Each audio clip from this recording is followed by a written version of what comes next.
So mga tol, kahapon nga lang po, dumating na si future Hall of Fame Nonito Donaire Jr. sa bansang Japan kasama ang team niya. Sa susunod na linggo na nga po ang laban niya kontra dito kay Japanese knockout artist Rico Masuda. Pagkalapag nga po ng team Donaire sa Japan, dinumog agad po sila ng mga media upang makapanayam itong si Donaire tungkol sa paghahanda niya sa laban. Sinabi ni Donaire mga tol na excited na daw siya. Bagong Donaire daw ang makikita natin na sasampa sa ibabaw ng ring dahil daw yan sa tulong ng kanyang trainer na si Gabriel Flores na siyang tumutulong ngayon sa kanya. Ang goal daw ng trainer ni Donaire, pabalikin daw yung bilis ni Donaire at maging kalmado. Kaya bagong Donaire daw yung makikita natin. Wika naman ni Donaire, confident daw siya na sasampa sa ibabaw ng ring. Wala din daw siyang problema sa southpaw na makakalaban niyang si Rico Masuda dahil marami daw siyang nakaka-sparring na similar daw kay Masuda na kaliwete. Kaya kumpiyansa po si Donaire mga tol na maipapanalo niya ang laban. Pagkatapos daw ng laban niya kay Masuda, gusto daw niya makipag-rematch dito kay Seiya Tsutsumi. Goal umano niya maging number 1 at nominated.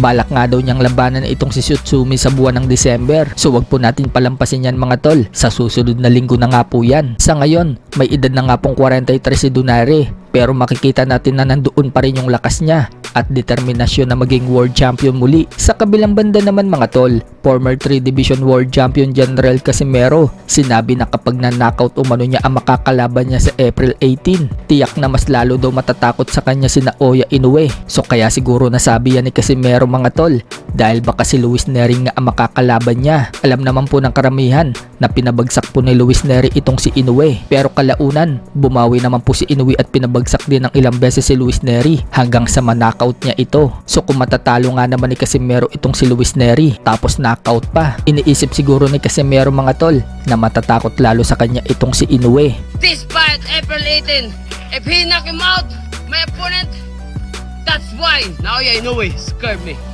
Motherfucker.